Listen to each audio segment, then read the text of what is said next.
तो आप क्या फील करोगे कि डेमोक्रेसी कैसे चैलेंज हो सकता है? डेमोक्रेसी तो सबसे आसान चीज है, सबको अधिकार दे दिए, सबको वोटिंग राइट दे दी। देखो, अगर हमें यूनिटी स्टेब्लिश करनी है ना, तो एक पावरफुल सेंटर होना चाहिए भाई।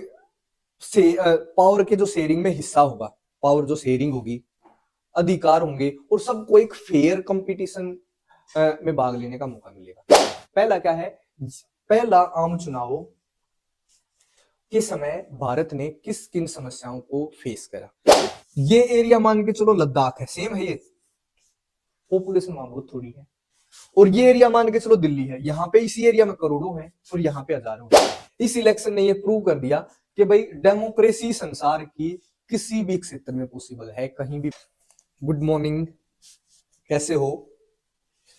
आज हम 12th क्लास का सेकंड चैप्टर शुरू करेंगे, जिसका नाम है era of one party dominance.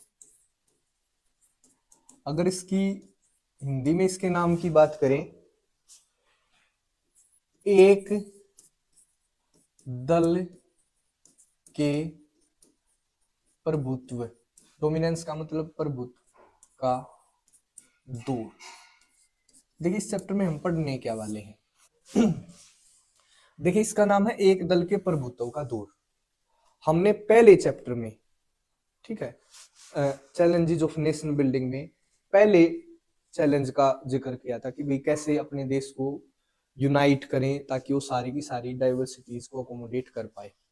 और साथ में ये भी बताया था कि जो सेकंड चैप्टर होगा उसमें हम सेकंड चैलेंज की बात करेंगे। सेकंड चैलेंज था क्या वैसे अपना? सेकंड चैलेंज सबको पता होना चाहिए भाई, टू स्टेब्लिश डेमोक्रेसी। ठीक है, लोकतंत्र की स्थापना करना, यही अपने आप में एक बड़ा चैलेंज था। ये चैलेंज था क्यों? देखिए, ध्यान से समझना भाई, हम डेमोक्रेसी को स्टेब्लिश करने को एक चैलेंज क्यों मान रहे थे? अगर आज आप बात करो डेमोक्रेसी की, तो आप क्या फील करोगे कि डेमोक्रेसी कैसे चैलेंज हो सकता है? डेमोक्रेसी तो सबसे आसान चीज है, सबको अधिकार दे दिए, सबको voting right they the, but उस समय ये चैलेंज कैसे था, इसको ध्यान रखना है। कारण क्या था भाई? जैसे at the time of independence, जो हमारा सबसे पहला जो पर्पस था वो देश को यूनाइट करने का था। डेमोक्रेसी क्या होता है, इसके कुछ, democracy consist conflicts and disputes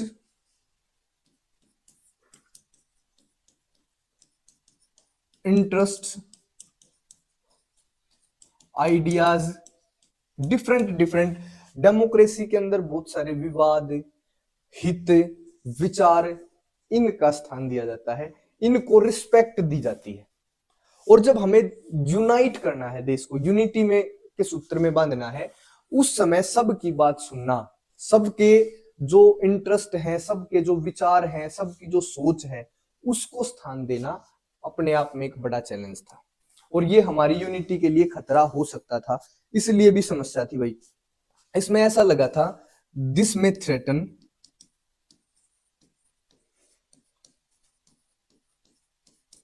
national unity. हमें लग रहा था कि ये हमारी जो राष्ट्रीय एकता के लिए खतरा हो सकता है। आप समझ के देखो, अगर हमें यूनिटी स्टेब्लिश करनी है ना, तो एक पावरफुल सेंटर होना चाहिए हमारे पास, जहां से सारी पावर आती है, जिसके पास बहुत सारी पावर है, अगर कहीं भी कोई विवाद होता है तो उसको कंट्रोल कर सके। डेमोक्रेसी का मतलब होता है डिसेंट्रलाइजेशन ऑफ पावर। पावर एक जगह पे नहीं, पावर है आम लोगों को।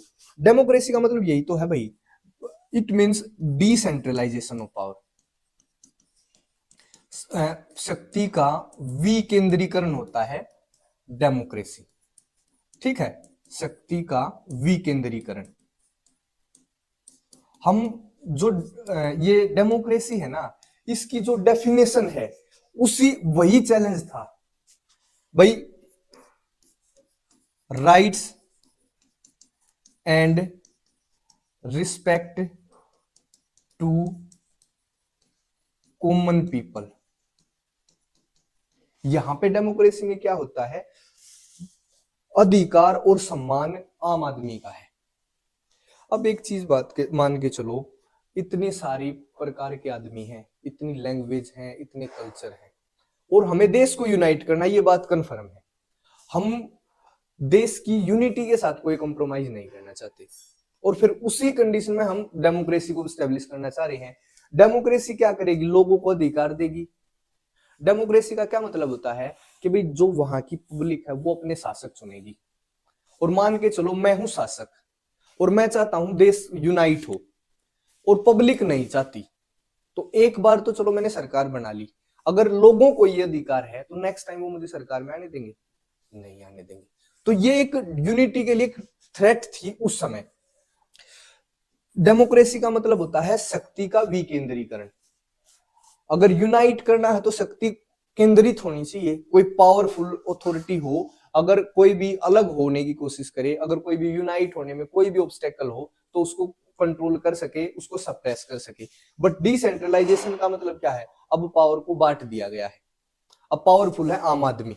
ठीक है, तो ये उस समय डेमोक्रेसी को स्टेब्लिश करना अपने आप में एक चैलेंज था। ठीक है, इसी कारण से बहुत सारे उस टाइम पे जो देश आजाद हुए, जो भारत का जो समय है जहां जब हम आजाद होते हैं, उस टाइम पे और भी सारे देश आजाद हुए, तो बहुत सारे देशों ने नॉन डेमोक्रेटिक सिस्टम अपनाया। किसी ने वन पार्टी सिस्टम, ठीक है, किसी ने आर्मी रूल, समझे, किसी ने भाई डिक्टेटरशिप। बस इसी चीज को क्योंकि देखो जब भी कोई देश आजाद होगा ना, तो जो देश को आजाद करके जो शक्ति गई है उसने देश को इस हिसाब से डिवाइड कर रखा है कि वहां पे यूनिटी को कायम करना अपने आप में मुश्किल है। क्योंकि अगर यूनिटी होती तो हम गुलामी क्यों होते, क्लियर है। तो बहुत सारे ऐसे देश थे जिनकी यूनिटी को तोड़ रखा था भाई ब्रिटिश गवर्नमेंट ने, तो उनमें से लगभग देशों ने क्या करा, डेमोक्रेसी से परहेज करा। उनको पता था अगर हम डेमोक्रेसी अपनाते हैं तो यहाँ पे ये यूनिटी के लिए थ्रेट है, और यूनिटी के लिए थ्रेट होने का मतलब क्या है, फिर हम भी और ज्यादा सेपरेट हो जाएंगे लोग, और फिर से कोई बाहरी शक्ति हमारे ऊपर कंट्रोल कर सकती है। इतनी बलिदानियों के बाद, इतने कोशिशों के बाद, इतनी प्रयासों के बाद हमें ये आजादी मिली है, और आज भी हम यूनिटी को स्टेब्लिश नहीं कर पाए, यूनिटी को कायम नहीं कर पाए, तो आगे भी कोई शक्ति इसका फायदा उठा सकती है। तो ये यूनिटी कायम करना तो मस्ट था उस टाइम पे। अब डेमोक्रेसी क्यों, क्योंकि भाई भारत ने हमेशा से ही अपने फ्रीडम स्ट्रगल के दौरान हमेशा डेमोक्रेसी की बात करी, राइट्स की बात करी, इक्वलिटी की बात करी, और हमने ये पहले से ही डिसाइड कर रखा था कि भाई देखो यूनिटी तो है, ठीक है बिल्कुल, बट डेमोक्रेसी 100% होनी चाहिए। तो हमारी ये तो विरासत थी भाई हमारी नेशनल मूवमेंट की, हमें डेमोक्रेसी को स्टेब्लिश करना ही करना था। बट बहुत सारे देशों ने डेमोक्रेसी से परहेज किया, उन्होंने डिक्टेटरशिप जैसे तानाशाह, वन पार्टी गवर्नमेंट, भाई आर्मी रूल, इस तरीके की व्यवस्थाएं अपने यहाँ पे स्टेब्लिश करी। बट भारत ने क्या करा, डेमोक्रेसी को स्टेब्लिश कर क्योंकि हम क्या मानते थे, according to us democracy is a solution, not the problem. हमने क्या सोचा, ऐसा तो एक सोच है, पर फिर भी हमने डेमोक्रेसी को स्टेब्लिश करा, तो कोई तो सोच रही होगी, ऐसे तो कर नहीं दिया। कहा तो पिछले चैप्टर में भी एक बात है भाई, 1920 के नागपुर अधिवेशन में ये भी बोला गया था भाषा के आधार पर स्टेट बना देंगे, शुरुआत में मना नहीं कर दिया था। तो ऐसे ही डेमोक्रेसी को बोला गया, बट इसके पीछे हमारी एक सोच थी। अगर ये सोच ना होती तो हो सकता है हम कुछ समय के लिए डेमोक्रेसी से परहेज करते। बट जो हमारे कॉन्स्टिट्यूशन को बनाने वाले थे, जो संविधान निर्माता थे, उन्होंने डेमोक्रेसी को एक सॉल्यूशन माना, एक प्रॉब्लम नहीं माना। उन्होंने समस्या की बजाय उसको हल माना। वो क्या मानते थे कि भाई डेमोक्रेसी है ना, सबको रिस्पेक्ट देगी, इसमें विभिन्न ट्रेडिशंस, कल्चर, लैंग्वेज, इनको इक्वलिटी दी जाएगी, इनको महत्व होगा भाई, से पावर के जो शेयरिंग में हिस्सा होगा, पावर जो शेयरिंग होगी अधिकार होंगे और सबको एक फेयर कंपटीशन में भाग लेने का मौका मिलेगा। क्योंकि देखो, it includes all irrespective of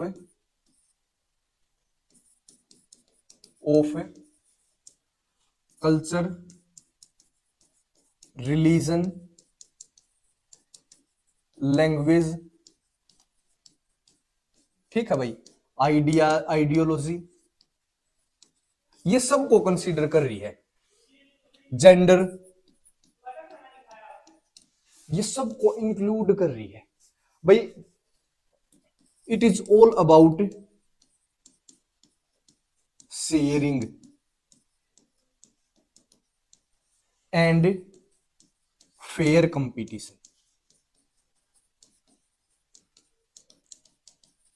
ठीक है, हमारा देखो वो तो था एक नजरिया उस समय के जो लोग सोचते थे। हमने क्या सोचा कि भाई एक सॉल्यूशन है, इसमें सभी से कोई भी कल्चर है, कोई धर्म है, कोई भाषा है, कोई आइडियोलॉजी, कोई भी जेंडर है, भेदभाव नहीं होता, सबको बराबर अधिकार, बराबर पावर, बराबर उनकी ड्यूटी है। सभी को 18 साल से ऊपर का कोई भी व्यक्ति हो, सबको वोटिंग राइट भी दिया गया था, आपको पता होना चाहिए, यूनिवर्सल अडल्ट फ्रेंचाइज। और इसके साथ साथ हमें ये भी पता था, ये शेयरिंग के बारे में, it is all about sharing. यहाँ पे पावर को शेयर करा गया है। ऐसा नहीं है कोई मेजोरिटी ग्रुप जैसे हिंदू है, हिंदुओं के पास पावर रहेगी या किसी और ग्रुप के पास पावर रहेगी, नहीं, यहाँ पे पावर सबको बराबर कर दिया गया, ताकि जो देश से अलग होने वाली ताकतें हैं उनके हिस्से में भी पावर चली जाए। मान के चलो कुछ व्यक्ति जो अलग होना चाहते हैं, जो यूनिटी के लिए खतरा है, वो क्यों खतरा होते हैं, हम ये देखें ना, ये खतरा क्यों है, वो ये उसको डर क्या है कि भाई जो यहाँ की मेजोरिटी है ना, वो हमारे लिए खतरा है।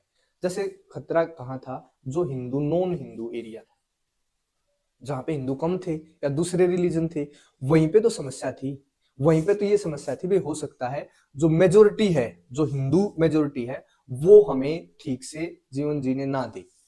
क्लियर है। बट डेमोक्रेसी ने क्या करा भाई, सबको बराबर कर दिया, चाहे वो किसी भी धर्म का हो, साथ में पावर शेयर कर दी, सबको वोटिंग का अधिकार दे दिया। और फेयर कंपटीशन का मतलब होता है निष्पक्ष किसी भी प्रकार की प्रतियोगिता।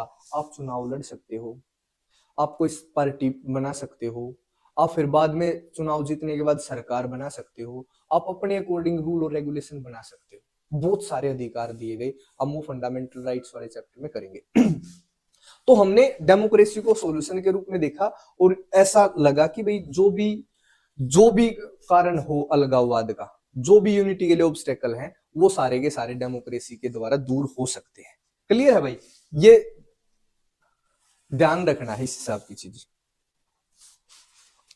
उसके बाद कुछ फैक्ट हैं भाई, सम फैक्ट्स, अगला टॉपिक करके सम फैक्ट्स। कई चीजें जो मैं लिख नहीं पाता भाई, हिंदी में या इंग्लिश में बोल देता हूं, उसको अपने साथ साथ नोट्स में लिखा जा सकता है। वही तरीका है, वीडियो को थोड़ा रोक दो, फिर से उस लाइन को सुन लो, ठीक है। कुछ फैक्ट हैं। वी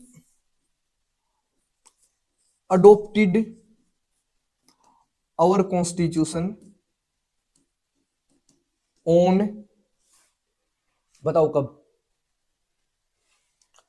26 नवंबर 1949। ठीक है, इस दिन हमने भारत के संविधान को अडोप्ट कर लिया था, स्वीकार कर लिया, बन के तैयार हो गया। We finally signed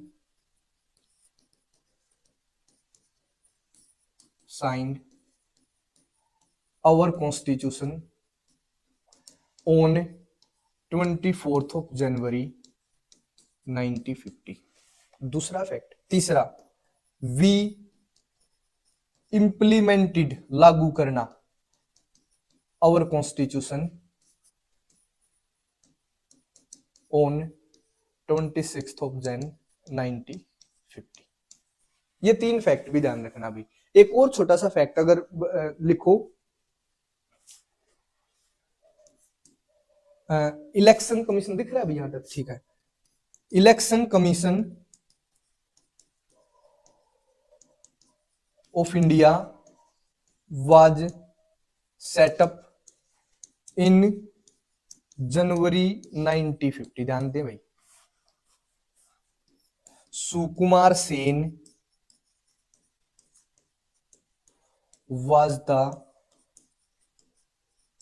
first chief election commissioner of India.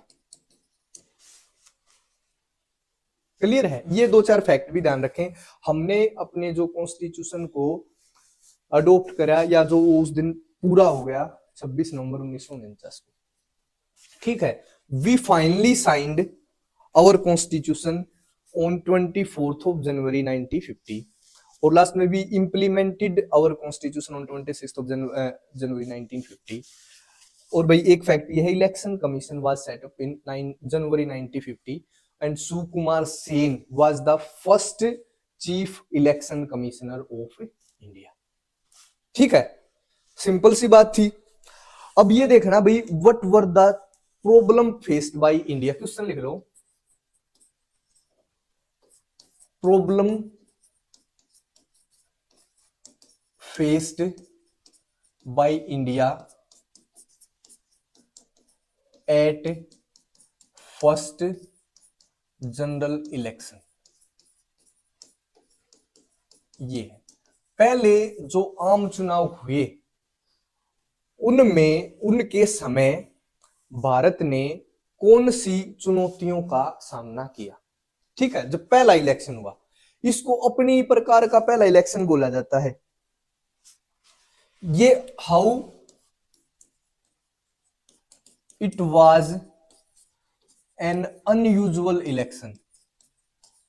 Unusual का मतलब होता है असामान्य।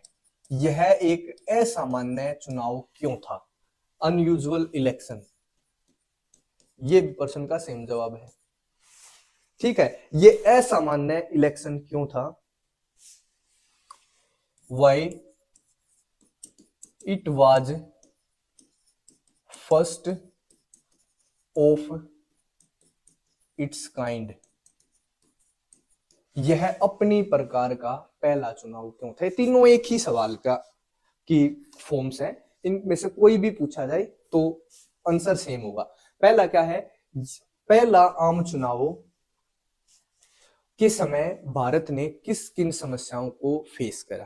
भाई समस्याएं इतनी थी फेस करा जिनको, तभी तो इसको असामान्य इलेक्शन माना गया कि भाई सामान्य इलेक्शन होता ही नहीं ऐसा।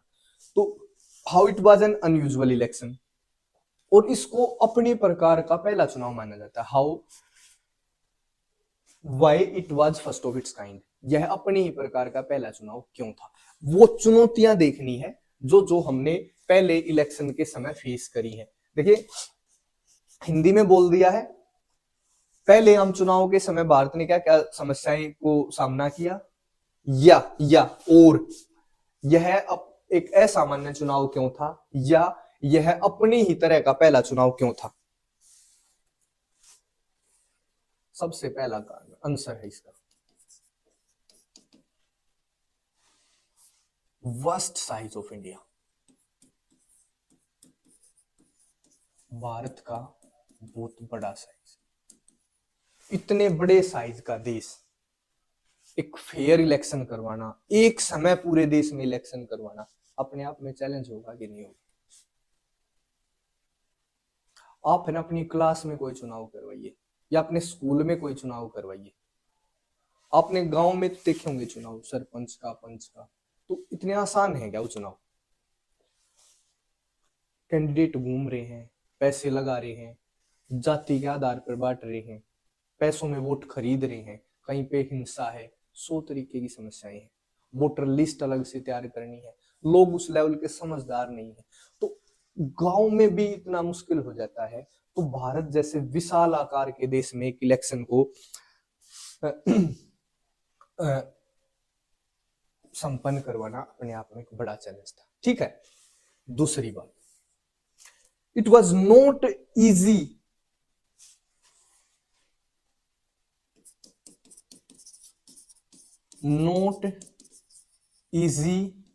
टू देखो सेट क्या क्या करनी है, कॉन्स्टिट्यूएंसी बनानी है भाई, उसके बाद उनको ड्रॉ करनी है, उनकी बाउंड्री कहां तक कौन सी होगी, वोट लिस्ट प्रिपेयर करनी है, ड्रॉ या delimit constituencies,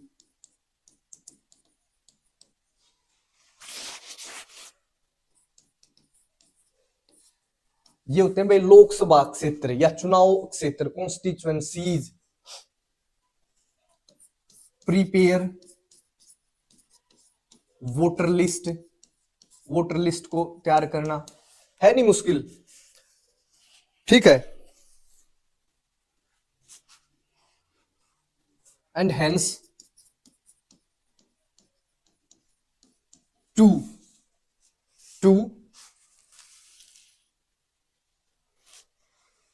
hold free and fair election. अब भारत जितने बड़े देश का, उसमें कॉन्स्टिट्यूएंसीज को ड्रॉ करना, भाई ये कॉन्स्टिट्यूएंसी, देखो दो डाउट थे कॉन्स्टिट्यूएंसी को ड्रॉ करने के टाइम पे, एक तो ये था कि भाई हम जनसंख्या के आधार पर, एक था एरिया के आधार पर। जैसे मान के चलो भारत है ये, ठीक है, वन वे कि भाई इसको ना बराबर एरिया में डिवाइड कर दो, ऐसे एरिया सब सारी की सारी जो कॉन्स्टिट्यूएंसी है उनका एरिया बराबर होगा, यहां से भी एक एमपी, यहां से भी, यहां से भी, एरिया बराबर कर दो। सिंपल सा लग रहा है, बट ये एरिया मान के चलो लद्दाख है, सेम है ये, पॉपुलेशन वहां बहुत थोड़ी है, और ये एरिया मान के चलो दिल्ली है, यहां पे इसी एरिया में करोड़ों है और यहां पे हजारों है, तो एक तो हजारों का भी एमपी, एक करोड़ों का एक एमपी। तो हमने एरिया की बजाय पॉपुलेशन को ध्यान में रखा। जैसे ये इंडिया है, लगभग 10 लाख पे एक कॉन्स्टिट्यूएंसी बनाई, मान लिया यहाँ पे 10 लाख इतनी जगह पे, तो यहाँ का एक एमपी बनेगा। मान लिया कोई दिल्ली जैसी जगह है इतनी, तो एक एमपी यहाँ का बनेगा, ठीक है। कॉन्स्टिट्यूएंसीज के आकार हैं, जो उनका साइज है वो अलग अलग हो सकता है, बट इनकी जो पॉपुलेशन है ना वो सेम है। हमने अपनी जो कॉन्स्टिट्यूएंसी बनाई, चुनाव क्षेत्र बनाए, लोकसभा क्षेत्र बनाए, वो साइज के अकॉर्डिंग नहीं, पॉपुलेशन के अकॉर्डिंग बना दिया। वोटर लिस्ट, तो ये भी एक चैलेंज था, इसीलिए इनको हमने फेस करा और इनको कंप्लीट करा, तभी तो इसको अपनी प्रकार का पहला चुनाव या फिर एक अनयूजुअल चुनाव बोला जाता है। Nearly 40 lakhs women were not registered with their name। लगभग 40 लाख औरतें ऐसी थी जिनको उनके नाम से रजिस्टर्ड नहीं करा गया था। क्या लिख रखा था कि भाई उसकी लड़की, उसकी wife, they were listed as, they were listed as wife of, daughter of, ऐसे, क्योंकि अपने देश में लड़की को उसके पति के नाम से या उसके पिता के नाम से ही जाना जाता है। तो जब ये वोटर लिस्ट तैयार करवाई तो लगभग 40 लाख ऐसी औरतें आई जिनका नाम नहीं था, उनको जैसे वाइफ ऑफ एक्स या भाई डॉटर ऑफ वाई, ऐसे उनका नाम दे रखा था, ठीक है। दिस कॉज्ड, इसका फिर क्या करना पड़ा, revision of names if possible and deletion of names if necessary। ठीक है, तो सरकार ने क्या आदेश दिए, इलेक्शन कमीशन ने क्या आदेश दिए कि भैया तो इनको रिवाइज करो, दोबारा से उनके पति के जगह, उनके फादर की जगह उस लड़की का नाम लेकर आओ या उस महिला का नाम लिखो। अगर फिर भी नहीं होता तो उसका नाम काट दो। ऐसा किसी भी वोटर लिस्ट में एक भी नाम ऐसा नहीं होना चाहिए ये वाइफ ऑफ है या डॉटर ऑफ है, ठीक है। तो या तो उनको रिवाइज करो या उनके नाम को काट दो, ठीक है। क्लियर है भाई, ये हम देख रहे हैं कि चैलेंज क्या क्या है। अगले पेज पे शुरू करें, ठीक। अगर हम विश्व की बात करें, no election of such big scale ever happened in, ever held लिख दो या हैपन इन वर्ल्ड बिफोर। इतने बड़े लेवल का इलेक्शन आज तक संसार में नहीं हुआ था। No election of such big scale ever happened in world before, ठीक है। इस लेवल का कोई भी इलेक्शन, इतने बड़े लेवल का कोई भी इलेक्शन, इसमें क्या क्या था, 17 करोड़ एलिजिबल वोटर थे। जितने भी जिन लोगों को वोट डालनी थी ना, लगभग 17 करोड़ वोटर थे भाई, 17 करोड़, जिसमें से 3200 एमएलए इनको चुनना था, 489 एमपी को चुनना था,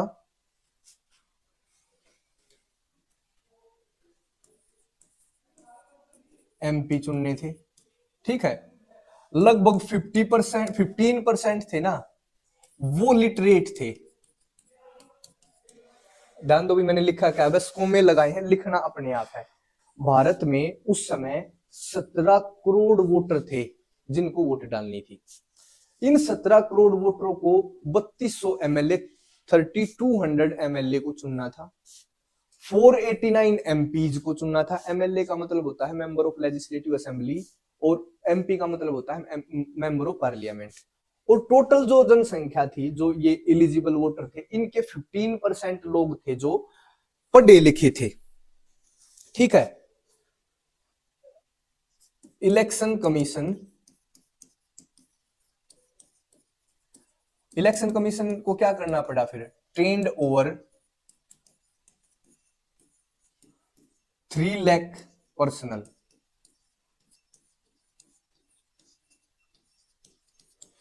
3 लाख से ज्यादा लोगों को ट्रेन करना पड़ा भाई, ताकि वो इलेक्शन में अपनी ड्यूटी कर सके, ठीक है। तो जो जैसे पहला चुनाव होने के बाद, उसके बाद तो हो गया सिंपल काम, बट शुरुआत में क्या था कि भाई 3 लाख आदमियों को चुनना पड़ा, 3 लाख ऑफिसर लगाओ या 3 लाख जो ड्यूटी करने वाले लगाओ, 17 करोड़ जिनको वोट डालनी है, उनमें से 3200 एमएलए चुनने हैं, 489 एमपी, जिसमें 15% है पढ़े लिखे। इसलिए इलेक्शन कमीशन को लगभग 3 लाख लोगों को ट्रेनिंग देनी पड़ी ताकि वो चुनाव में मदद कर सके। दिस इलेक्शन वॉज द, ध्यान देना भाई, बिगेस्ट टेस्ट ऑफ डेमोक्रेसी। ये लोकतंत्र का सबसे बड़ा टेस्ट था। अब से पहले केवल विकसित देशों में ही डेमोक्रेसी का प्रोविजन था। बिफोर दिस भाई कोई भी ऐसा पुअर कंट्री या इलिटरेट कंट्री संसार में, ऐसा एग्जांपल नहीं था जहां पे डेमोक्रेसी हो। तो this was the first biggest and real test of democracy, अगर in a poor and illiterate country like India. In a poor and illiterate country, Bharat जैसे गरीब और अशिक्षित देश में, कंट्री लाइक इंडिया, ध्यान रह जाएगी भैया बात। इससे पहले कहां पे थे, यूरोप और अमेरिका के देशों में डेमोक्रेसी थी। This was the biggest and real test of democracy, वास्तविक टेस्ट या बिगेस्ट टेस्ट भी।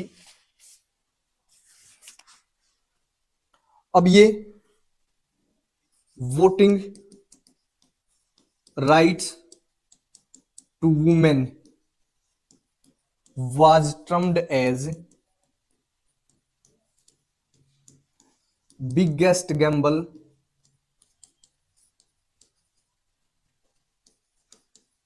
In history.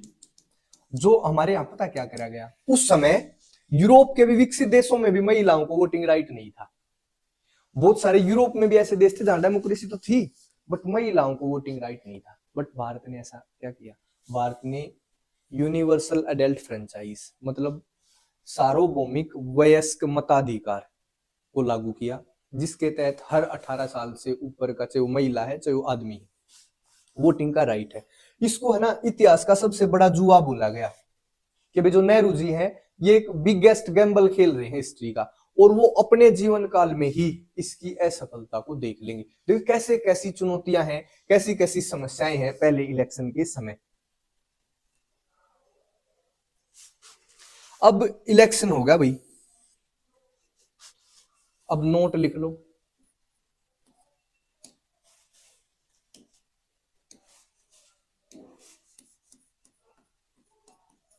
First election was held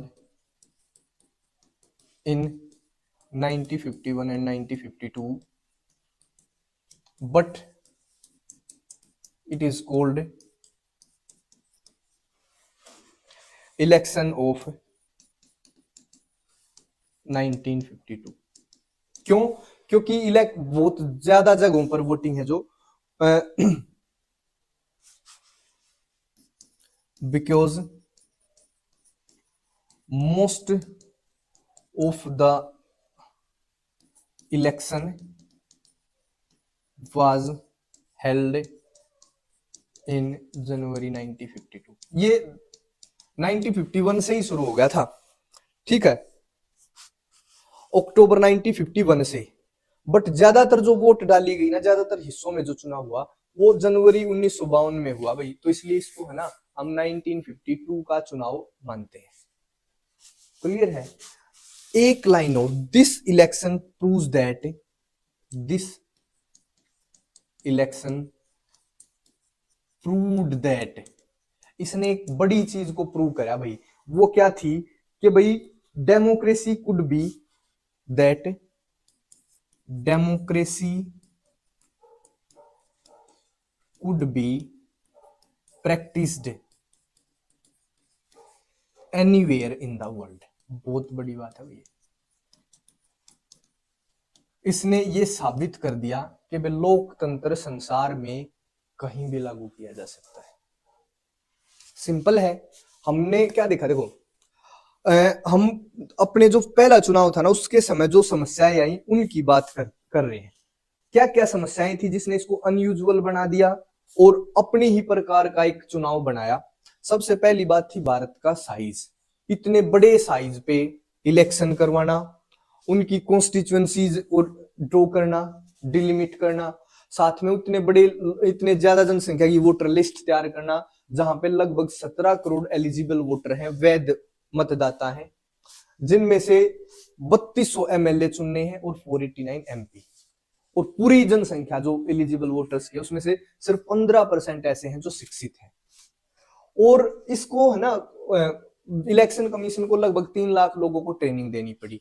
साथ में एक लाइन और कि लगभग 40 लाख औरतें ऐसी थी जिन्होंने अपना रजिस्ट्रेशन अपने नाम से नहीं, अब किसी के, उसकी बेटी, उसकी वाइफ के नाम से रजिस्टर्ड करवाया था। तो इलेक्शन कमीशन ने उनको बोला भी रिवाइज करो इस नेम लिस्ट को। अगर रिवाइज हो सकती है, रिवाइज करने का मतलब भाई इनका नाम लिख के लेकर आओ, अगर नाम लिखना पॉसिबल नहीं है तो इसको डिलीट कर दो। तो ये अपने आप में एक बड़ा काम था। साथ में ये इलेक्शन ये बिगेस्ट टेस्ट ऑफ डेमोक्रेसी माना गया in a poor and illiterate country like India, because इससे पहले जो डेमोक्रेसी है सिर्फ अमेरिका, नॉर्थ अमेरिका और यूरोप के विकसित देशों में ही थी। तो ये पहला बड़ा टेस्ट था भी डेमोक्रेसी का। और जो हमने वोटिंग राइट दिया वुमेन को, इसको हिस्ट्री में बिगेस्ट गैम्बल माना गया। ये भी नेहरू ये बड़ा जुआ खेल रहे हैं और इसका असफल होना तय है, ये नेहरू अपने जीवन काल में ही देख लेंगे। बट फिर भी इलेक्शन हुआ और first election was held in 1951 and 1952, but it is called election of 1952 क्योंकि ज्यादातर वोट है वो जनवरी 1952 में ही डाली गई थी। साथ में इस इलेक्शन ने ये प्रूव कर दिया कि भाई डेमोक्रेसी संसार की किसी भी क्षेत्र में पॉसिबल है, कहीं भी प्रैक्टिस करी जा सकती है। क्लियर है? हमने आज क्या पढ़ा है, हम सेकंड चैलेंज की बात कर रहे थे। सेकंड चैलेंज था टू स्टेब्लिश डेमोक्रेसी। तो डेमोक्रेसी को स्टेब्लिश करने में हम क्या क्या उस टाइम पे विचार दुनिया में चल रहे हैं और फिर भी हमने उसको इंप्लीमेंट करने की, स्टेब्लिश करने की कोशिश करी, क्या हमारे मन में था। फिर भी हमने सोच लिया कि भाई अपने पॉइंट ऑफ व्यू से भाई हम डेमोक्रेसी को एस्टेब्लिश करेंगे, तो फिर पहला चुनाव का चुनाव होगा, डेमोक्रेसी का मतलब है। तो पहला चुनाव जब आया तो इसके सामने क्या क्या चुनौतियां थी, क्यों ये एक अपने ही प्रकार का पहला चुनाव था, क्यों ये इतना अनयूजुअल चुनाव था, उसके बारे में हमने देखा। फिर लास्ट में ये 2 लाइन, ठीक है। Thank you. इसके बाद नेक्स्ट क्लास में, ओके बाय।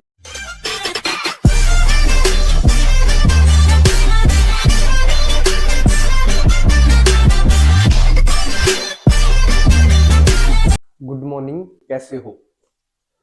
हम चैप्टर कर रहे थे era of one party dominance, और उसमें पहली जो क्लास थी उसमें हमने how establishing democracy was a challenge ये पढ़ा था, और दूसरा ये चीज पढ़ी थी कि भाई जो पहला इलेक्शन था वो अपने आप में अनयूजुअल क्यों था।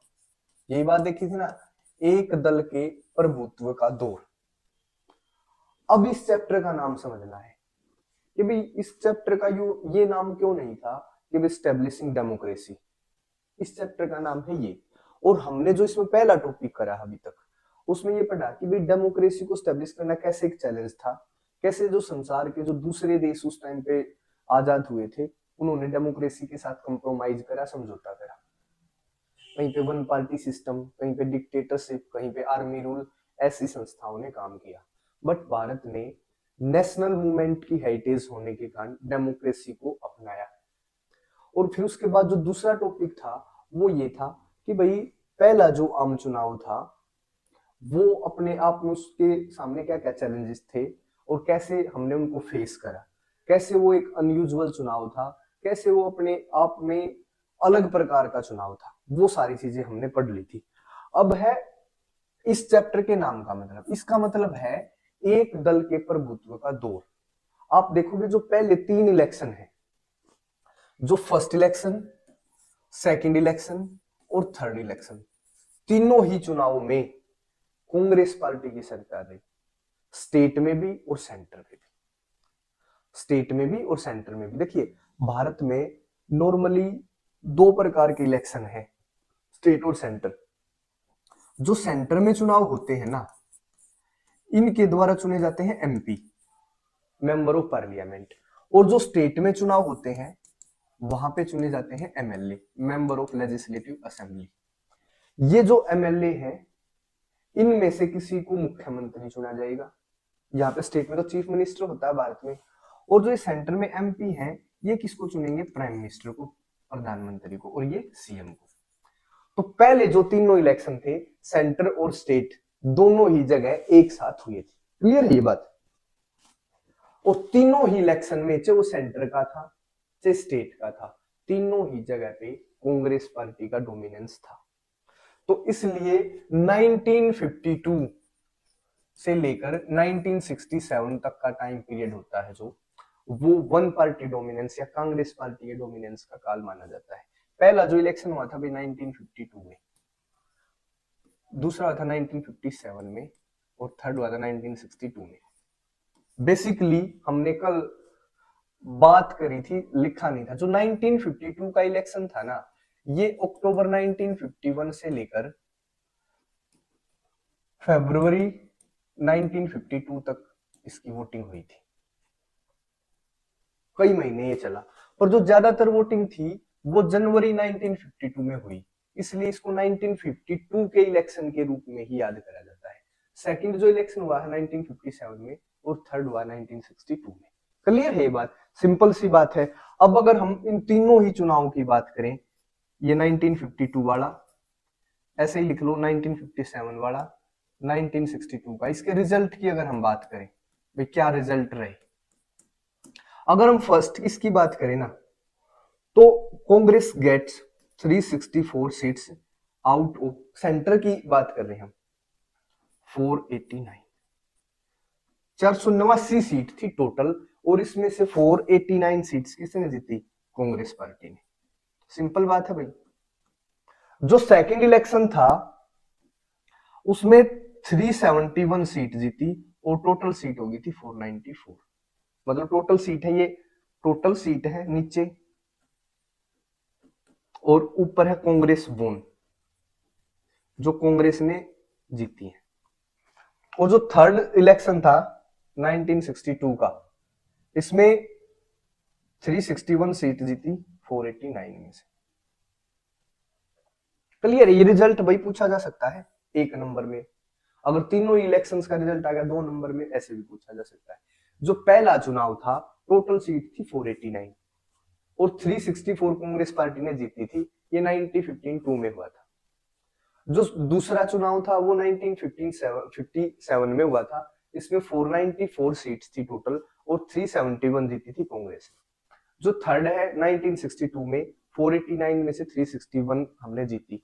पर यहाँ पे देखो 67 तक का लिख रखा मैंने, तो 1962 तक बताया है। अगर 1962 होगा और यहाँ पे ये पार्टी जीत गई तो ये कहां तक राज करेगी? 67 तक, 5 साल के लिए तो गवर्नमेंट आती है। जो 2014 में जीती उसने राज कब तक करा? 2019 तक। जो 1952 में जीत गई तो 1957 तक राज करा पहले पर, फिर 1957 में हुआ तो इसने 62 तक राज करा, 62 में हुआ तो 67 तक। तो 1967 तक कमोबेश सेंट्रल गवर्नमेंट हो या स्टेट में हो, कांग्रेस का राज था। क्लियर है? जो यहां पर पहले इलेक्शन की ओर बात करें, जो इसमें कम्युनिस्ट पार्टी थी, कम्युनिस्ट पार्टी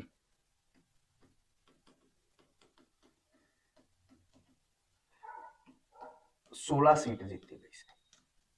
जो दूसरे नंबर पे थी सेकंड पार्टी थी, इसने 16 सीट जीती। और जो स्टेट की बात करें ना, स्टेट में तो 3 जगह पे त्रवणकोर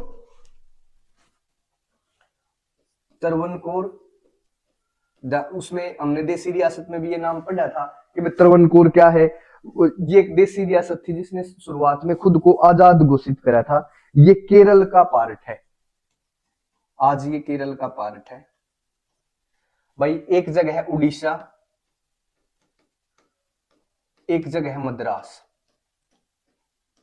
यहां पे दिख रहा है भैया त्रवणकोर जो आज केरल का पार्ट है, उड़ीसा और मद्रास, इन 3 जगहों पर कम्युनिस्ट पार्टी ने सीटें जीती। बट उसके बावजूद भी, सॉरी, कम्युनिस्ट पार्टी ने जीती, उसके बावजूद भी कांग्रेस पार्टी ने वहां पर सरकार बनाई। क्या होता है, जैसे हरियाणा का चुनाव समझो, कैसे ये जीत के कांग्रेस पार्टी सरकार बनाती है। अगर 2019 की ही बात करें, किसी भी पार्टी को मेजोरिटी नहीं थी, लगभग 30 की सीट के आसपास थी बीजेपी, इससे ज्यादा थी कांग्रेस। क्लियर है? और बीजेपी ने क्या करा, दूसरी पार्टियों से गठबंधन करके सरकार बना ली अपनी। यहां पे क्या था, कम्युनिस्ट पार्टी ने सीट जीत रखी थी, बट उसके बाद भी कांग्रेस का प्रभाव ज्यादा था, तो कुछ एमएलए इधर से, कुछ एमपी उधर से आके सरकार वहां भी कांग्रेस ने ही बनाई। क्लियर है भाई ये बात? तो यहाँ पे ये पहले इलेक्शन की बात है। अगर हम दूसरे इलेक्शन की बात करें, एक जगह पे, पहले इलेक्शन में तो हर जगह, चाहे वो सेंटर है चाहे स्टेट, हर जगह पे कांग्रेस की सरकार बनी। बट यहां पे केरला में CPI, communist party of India की सरकार बनी थी सेकंड इलेक्शन। इसके अलावा सेंटर और स्टेट दोनों जगह, और यहां भी सेंटर हो चाहे स्टेट हो, दोनों ही जगह कांग्रेस पार्टी की सरकार बनी। इस बात को समझो क्या लिखा है ये। जो फर्स्ट इलेक्शन था, पहले इलेक्शन में 489 सीट्स थी भाई टोटल, उसमें से 364 जो सीट है वो कांग्रेस पार्टी ने जीती। जो सेकंड इलेक्शन है, इसमें 494 सीट्स थी, 371 सीट क्या करा कांग्रेस ने जीती। थर्ड जो इलेक्शन है 1962 का, उसमें 489 सीट है और 361 कांग्रेस ने जीती। तीनों ही इलेक्शंस में सेंटर और स्टेट दोनों जगह कांग्रेस की सरकार बनी, लगभग हर स्टेट में। यहां पे क्या हुआ, 16 सीट कम्युनिस्ट पार्टी की आई थी जब इसकी 364 आई थी। जो कांग्रेस ना इन 3 जगहों पर सरकार शुरुआत में मेजोरिटी नहीं प्राप्त कर सकी, त्रवणकोर में, उड़ीसा में और मद्रास में, बट उसके बाद भी गवर्नमेंट बनाने में सफल हुई। तो इसका मतलब हर एक स्टेट में और सेंटर में कांग्रेस की सरकार। दूसरे इलेक्शन में सेंटर में तो कांग्रेस की सरकार आई गई, क्योंकि 371 सीट जीत रखी है। जीतने के लिए क्या चाहिए थी, इसका आधा कर दो, 494 का आधा 2 7 + 1 248 चाहिए है जीतने के लिए। अब इसकी अकेले की 371 है तो जीत नहीं जाएगी। एक स्टेट केरल, यहाँ पे सीपीआई जीती, कम्युनिस्ट पार्टी ऑफ इंडिया जीती, वहां थी बट सरकार नहीं बना पाई थी। यहाँ पे सरकार बनी सीपीआई की, सबसे पहली सरकार अगर हम बात करें तो दूसरे चुनाव में बनी थी कम्युनिस्ट पार्टी ऑफ इंडिया की केरल में। तीसरी की अगर हम बात करें तो 361 सीट आउट ऑफ 489, और सेंटर हो चाहे स्टेट हो, दोनों ही जगह पे कांग्रेस पार्टी की सरकार बनी थी हर एक स्टेट में और सेंटर में भी। क्लियर है ये तीन चुनाव। तो क्या जब तीनों चुनाव में कांग्रेस जीती है तो क्या ये era of one party dominance नहीं है? क्या भी एक जो दल है उसके प्रभुत्व का दौर नहीं है? चलो ठीक है, ये यहां से कुछ 1 नंबर 2 नंबर 3 नंबर का सवाल पूछा जा सकता है कि भाई तीनों ही जो इलेक्शन उनके बारे में लिखो। 4 नंबर में पूछ लिया तो इनका रिजल्ट भी बताना, यहाँ पे दूसरी पार्टी क्या पोजीशन थी, यहाँ क्या थी, यहाँ क्या थी, ये सारी चीजें बतानी है। और इस समय को 1952 से लेकर 67 तक का जो काल है उसको कांग्रेस के डोमिनेंस का काल कहा जाता है। अब एक क्वेश्चन है, ध्यान देना, our electoral system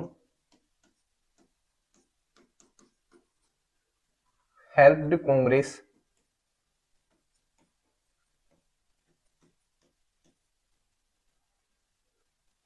in these massive victories. जो ये बड़ी जीत थी ना कांग्रेस की, इनमें हमारे इलेक्टोरल सिस्टम ने भी मदद करी थी। इलेक्टोरल सिस्टम, अब पूछोगे जी कैसे?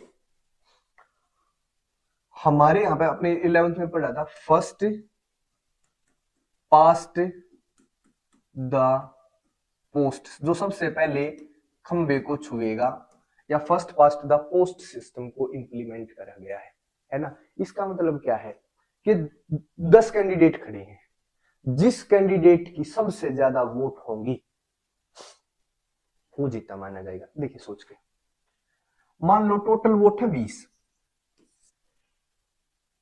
क्लियर है, और यहां पे एक को मिल गई 4 वोट, एक को मिल गई 6 वोट, फिर 4, फिर 5, फिर 1। कौन सा कैंडिडेट जीता है? ये वाला।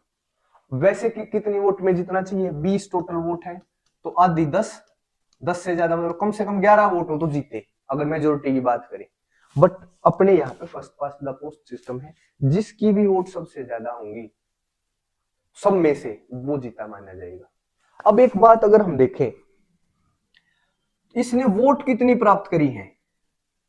20 में से 6, 20 में से 6 को अगर हम परसेंटेज निकालेंगे तो ये होगा 30%। 30% वोट प्राप्त करके ये जीत गया। अब इसने देखो, इसने 25% और ये हार गया। अगर मान के चलो कांग्रेस ने 30% वोट प्राप्त करी और उसने सीट जीत ली, और इसने कुछ सीट जीती, एक इसने 25% वोट प्राप्त करी और एक भी सीट नहीं जीती। वोट परसेंटेज तो आप एक बात समझ के देखो, कुछ कुछ बराबर है, 30-25, बट सीट देखो ये जीत रही है, ये नहीं जीत रही। हमेशा first past the post system में क्या होगा, जो सबसे बड़ी पार्टी है ना उसको हमेशा फायदा होगा। ठीक है, जो बिगेस्ट पार्टी है, चाहे वो कोई भी है, बिगेस्ट पार्टी वो होगी भाई जिसने ज्यादा सीट जीती है। ठीक है, will get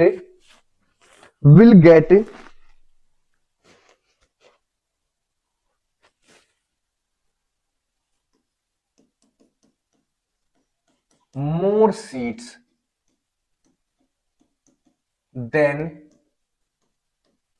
their vote percentage। जितनी वोट मिली है ना उससे ज्यादा सीट मिलेंगी हमेशा। First past the post system क्या है? जिस कैंडिडेट ने in this system candidate secure more votes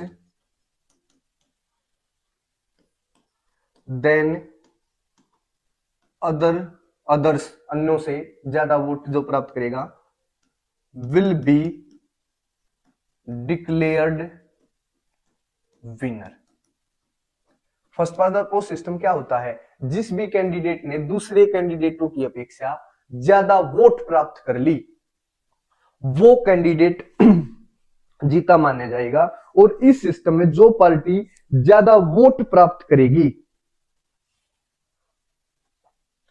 उसको कंपैरेटिवली ज्यादा सीट मिलेंगी। ठीक है, जो any party that gets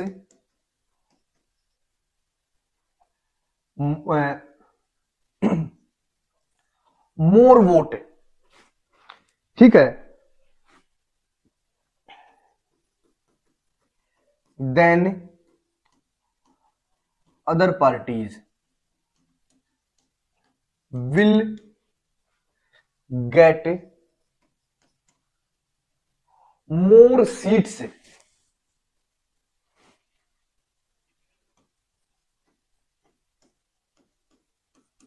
then its proportional share in votes. देखो, जिस भी कैंडिडेट को कोई पार्टी है जिसने ज्यादा सीट प्राप्त, जो भी ज्यादा सीट प्राप्त करेगी, मतलब जो ज्यादा वोट प्राप्त करेगी, सॉरी, उसको उन वोटों के परसेंटेज के हिसाब से ज्यादा सीट प्राप्त होगी हमेशा। क्लियर है first pass the post system. देखिए, अब मैं एक आंकड़े की बात करेंगे तब और ज्यादा क्लियर समझ में आ जाएगा। जो पहला इलेक्शन था ना, फर्स्ट इलेक्शन, कांग्रेस ने 45% वोट प्राप्त करी थी, ये थी वोट, और इसको सीट मिली थी 74%। ये देख लो, वैसे क्या होना चाहिए, 50% वोट प्राप्त करी तो 50% सीट होगी, किसी ने 40% वोट प्राप्त होगी तो 40% सीट। ठीक है, अगर बिल्कुल एग्जैक्ट बात पे जाए, बट कांग्रेस ने देखो 45% पहले इलेक्शन की बात है, और 74%, और एक सेकंड लार्जेस्ट पार्टी थी जिसने, सेकंड लार्जेस्ट पार्टी थी, सेकंड लार्जेस्ट जो पार्टी थी सोशलिस्ट पार्टी थी। ठीक है, इसने लगभग 10% से भी ज्यादा वोट प्राप्त करी थी, और इसकी सीट कितनी आई थी, 3%। तो कांग्रेस क्या है, सीट ज्यादा मिलेंगी, वोट परसेंटेज इसकी कम थी। First past the post system में है ना, 50% से ज्यादा वोट नहीं चाहिए आपको, औरों से ज्यादा वोट चाहिए। वैसे जीतता कौन है, 100 है नंबर, तो 50 + 1 51 तो कम से कम आने चाहिए। 50% से ज्यादा हो गई तो जीता माना जाता है। बट इस सिस्टम में क्या है, 50 से 40 से 60 से कोई लेना देना नहीं है। इस सिस्टम में क्या है, जिसकी सबसे ज्यादा वोट, हो सकता है 100 में से 20 वोट है किसी की और वो जीत जाए, और कैंडिडेट्स इतने ज्यादा कैंडिडेट हो, किसी की 20 भी नहीं आई, सबकी, किसी की 18, किसी की 10, किसी की 5, किसी की 2, किसी की 12, ऐसे आ गई, तो 20% वाला भी तो मिलेगा ना। मान लिया एक को 20 मिली है, टोटल है सीट 40, वोट एक को 20, एक को 19 और एक को 1, तो कौन सा विनर है, ये। अब इसने वोट कितनी प्राप्त करी है, अगर हम करें 50, इसने बताओ, ये भी 50 से थोड़ा तो कम है, पर ये दोनों ने बराबर सी वोट प्राप्त करी, पर जीता ये माना गया, सीट यहाँ पे इसकी होगी। अब एक और इलेक्शन यहाँ पे, यहाँ भी 40 सीट थी, इसको मिल गई 18, इसको 16, इसको 6, अब फिर ये जीत गई। एक और इलेक्शन की लगाओ, यहाँ पे 40, इसको 15, इसको 14, इसको 11, यहां भी ये जीत गई। अब देखो 40 + 40 + 40 120 वोट होगी, जीतने वाली पार्टी को कितनी मिली, 18 और 20 38 और 15 53। दूसरी को कितनी मिली है, जो दूसरे नंबर पे 14 और 19 33 और 16 49, और तीसरी को हम करें 11 12 और 18, इसको तो 53% वोट मिली है, और इसने सीट कितनी जीत ली, 3 का मतलब मान ली 3 ही सीट है, तो 100% सीट नहीं जीत ली भाई, 53% वोट मिल गई, 100% सीट। देखो यहां पे यही लिखा था कि भाई जो ज्यादा वोट प्राप्त करेगा ना उससे ज्यादा सीट प्राप्त होंगी। 53% वोट थी ना, सीट 53 से ज्यादा होगी। और जो भी पार्टी बचेगी, जो दूसरे पे है, तीसरे पे है, चौथे पे है, 10वें पे है, हर एक की सीट उसकी वोट परसेंट से कम कम होगी हमेशा। अब इसको देखो, इसको वोट कितनी मिली है, मान लिया 49% ही मान लो, क्या सीट मिली है कोई भी, 0%। वोट तो लगभग बराबर नहीं है, इसको 53 इसको 49%, बट इसको 100% सीट मिल गई, इसको 1 भी परसेंट नहीं मिला। तो जो पहले पे सबसे ज्यादा वोट प्राप्त करेगा ना उसको जितना वोट परसेंटेज उसने प्राप्त किया उससे कहीं ज्यादा सीट का परसेंटेज मिलेगा, और बाकी जो दूसरी तीसरी पार्टी है उनके साथ ऐसा नहीं होगा। ये ध्यान रह जाएगी ये सारी बात, ठीक है। तो हमारे इलेक्टोरल सिस्टम ने भी ऐसे काम करा है। अब है nature of Congress dominance, important topic है भाई, इंपॉर्टेंट। कांग्रेस के प्रभुत्व की प्रकृति, मतलब कैसा नेचर था इसके डोमिनेंस का, सही था, गलत था, क्या कारण थे, कई सारी बातें इसमें हमने देखनी है। देखिए, आजादी के बाद बहुत सारे देशों ने, बहुत सारे देश आजाद हुए हैं और बहुत सारे देशों ने वन पार्टी डोमिनेंस को देखा है। हो सकता है बहुत सारे देशों में ऐसा हुआ हो कि एक पार्टी की सरकार कई साल चली तो वहां भी वन पार्टी का डोमिनेंस रहा, ऐसे ही भारत में भी वन पार्टी का डोमिनेंस रहा। जो पार्टी आजाद करवा देगी उसका ही तो डोमिनेंस होगा। ऐसा कई देशों में देखा गया कि भाई एक पार्टी ने लंबे समय तक उस देश पर शासन करा, बट भारतीय जो कांग्रेस थी उसकी प्रकृति कैसी थी, उन्होंने कैसे शासन करा और कांग्रेस ने कैसे शासन करा। देखो, many countries experienced one party dominance,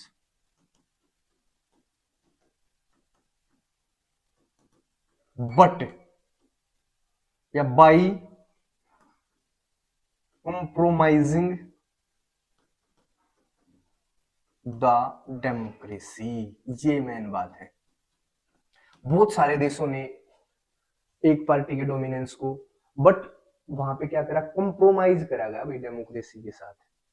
किसी देश ने मान लिया वन पार्टी सिस्टम बना दिया तो वहां तो वैसे ही वन पार्टी, एक पार्टी का रूल रहता रहेगा हमेशा, एक तो ये वन पार्टी डोमिनेंस होगा। किसी ने ऐसा करा, एक पार्टी को ज्यादा पावरफुल बना दिया, चुनाव हो रहा, चुनाव में धांधली करवा दी, दूसरी पार्टियों को बढ़ने का मौका नहीं दिया, ठीक है, डिक्टेटरशिप लगा दी, तो वन पार्टी डोमिनेंस तो वहां भी रहा है। बट भारत में ऐसा नहीं। भारत में जो कांग्रेस पार्टी थी इसने डेमोक्रेसी के साथ कंप्रोमाइज नहीं करा, ठीक है, इसने फ्री एंड फेयर इलेक्शन करवाए। जो दूसरी पार्टी थी उन्होंने भी इलेक्शनों में पार्टिसिपेट करा और वो हारी, कांग्रेस जीती। ये एक लोकप्रिय पार्टी थी, ठीक है। ऐसा नहीं भी दूसरे देशों जैसे चीन है, चीन में क्या करा गया, वन पार्टी सिस्टम लगा दिया गया। क्यूबा में क्या करा गया, सीरिया में क्या करा गया, कॉन्स्टिट्यूशनल रूप से ही इनको वन पार्टी सिस्टम, कॉन्स्टिट्यूशन ऐसा बना दिया कि उसी पार्टी की सरकार रहेगी। भारत में ऐसा है, ऐसा लिख रखा है कहीं भाई इसी भी पार्टी की सरकार रहेगी, नहीं। भारत में क्या होगा भाई, बेलारूस है, म्यांमार है, ये सारे देश क्या थे, इन्होंने अपना कॉन्स्टिट्यूशन ऐसा बना दिया कि भाई वहां पे उसी पार्टी की सरकार बनती रही, दूसरी पार्टियों को खत्म कर दिया, चुनाव में धांधली करवा दी, बूथ लूट लिए, लोगों को लोभ लालच दिया गया, पैसे से वोट खरीदी गई, ऐसा काम हुआ दूसरे देशों में। बट जो भारत में कांग्रेस थी ना, इसने डेमोक्रेसी के साथ कॉम्प्रोमाइज नहीं करा। इन्होंने कॉन्स्टिट्यूशन में क्लियर लिख रखा था कि भाई आराम से इलेक्शन लड़ो, फ्री एंड फेयर इलेक्शन होगा। ये लोकप्रिय पार्टी थी, इसलिए कांग्रेस का ये डोमिनेंस रहा। अगर हम इसके कॉजेस की बात करें भाई, क्या कारण थे भाई ये इतनी लोकप्रिय पार्टी थी, इसका सबसे पहला जो कारण था, अगर हम पहली कल भी इसके बारे में थोड़ी सी बात करी थी,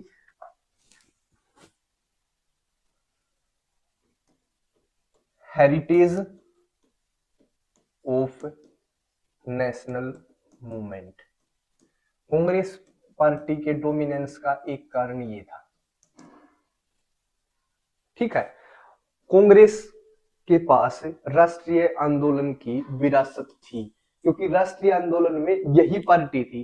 कांग्रेस को भारत का रिप्रेजेंटेटिव माना जाता था। जो कांग्रेस की डिमांड थी ये माना जाता था ये भारतीयों की डिमांड है। तो जब भारत आजाद हुआ तो कांग्रेस, नो डाउट कांग्रेस लोकप्रिय थी और कांग्रेस की सरकार बननी तय थी। ठीक है, कि organisation was spreaded over whole country,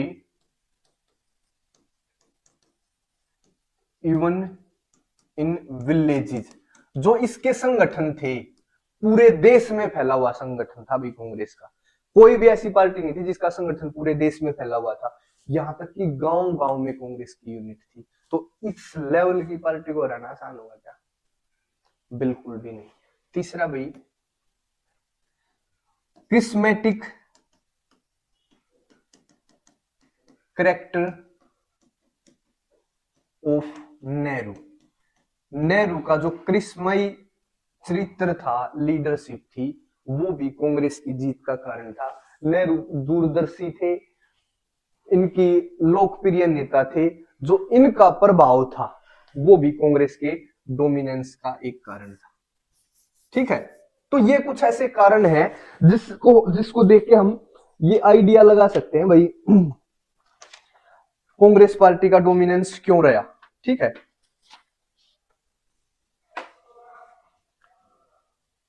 एक ये भी, जो अवर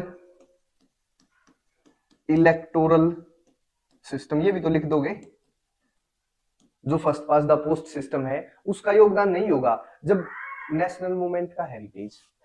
दूसरा, इसके ऑर्गेनाइजेशन थे गांव गांव तक थे, इतनी बड़ी पार्टी हो ही नहीं सकती। तीसरा कि भाई जो इनके नेता थे नेहरू जी, उनका एक करिश्माई चरित्र था, करिश्माई पर्सनालिटी थी, लीडरशिप थी। और अवर है ये हमारा इलेक्टोरल सिस्टम, हमारी जो चुनावी तंत्र था, जो फर्स्ट पास्ट द पोस्ट वाला, ये इस सिस्टम के कारण भी क्या हुआ, कांग्रेस हर जगह पे सरकार बनाने में कामयाब रही और साथ में ये इसका कारण था। ठीक है, अगर हम नेचर की बात करें, अब नेचर पे आएंगे भी, कैसा नेचर था,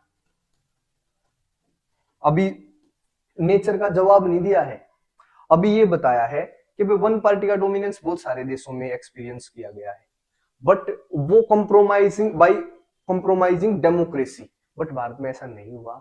हर डेमोक्रेसी की हर प्रिंसिपल को यहाँ पर लागू करा गया, उसके साथ चुनाव लड़े गए और कांग्रेस पार्टी लोकप्रिय पार्टी होने के कारण 1952 से लेके 1967 तक अपना शासन कायम रख सकी। यहाँ पे डेमोक्रेसी था, कितनी भी पार्टी चुनाव लड़ सकती थी, फ्री एंड फेयर इलेक्शन होगा। बट उसके हमारे यहाँ पे जो दूसरे देश थे ना, उनके वहां पे कारण हो सकते हैं उन्होंने कॉन्स्टिट्यूशन में ही वन पार्टी सिस्टम लगा दिया हो, कॉन्स्टिट्यूशन में भी ये लगा दिया हो कि भाई दूसरी पार्टी का बनना मुश्किल हो गया हो। ठीक है, बट हमारे यहाँ पे क्या कारण थे, जो कांग्रेस पार्टी की जो मैसिव विक्ट्री रही है through out the first 3 general elections. पहला कारण ये था हेरिटेज ऑफ नेशनल मूवमेंट, फिर इसके जो ऑर्गेनाइजेशन थे गांव गांव तक थे। क्या इस लेवल का ऑर्गेनाइजेशन भारत आजाद होने के, देखो 1947 में हम आजाद हो गए, 1952 में इलेक्शन हुआ है, क्या इतने थोड़े समय में कोई भी पार्टी पूरे देश में अपना ऑर्गेनाइजेशन बना सकती थी? बिल्कुल भी नहीं। दूसरा भाई,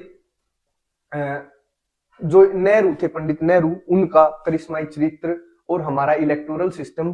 और एक और लिख सकते हो भाई, एक पॉइंट और जरूर लिख देना, इनकल्सिव नेचर ऑफ कांग्रेस।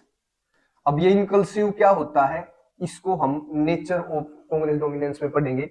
इनकल्सिव का मतलब होता है समावेशी, कांग्रेस का समावेशी चरित्र, इसके बारे में हम नेक्स्ट क्लास में पढ़ेंगे। समावेशी चरित्र होता क्या है, इसका मतलब है सबको एक साथ लेकर चलने का चरित्र। इसको डिटेल में हम नेक्स्ट क्लास में करेंगे। ठीक है, समझ में आ रहा है कुछ?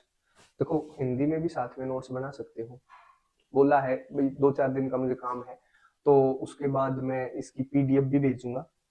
पर कोशिश करनी है, अपने से भी कोशिश करो। देखो वो नोट्स लिख लेना, मेहनत से मत डरो, मैं भी तो मेहनत कर रहा हूँ। और मुझे क्या मिलना है।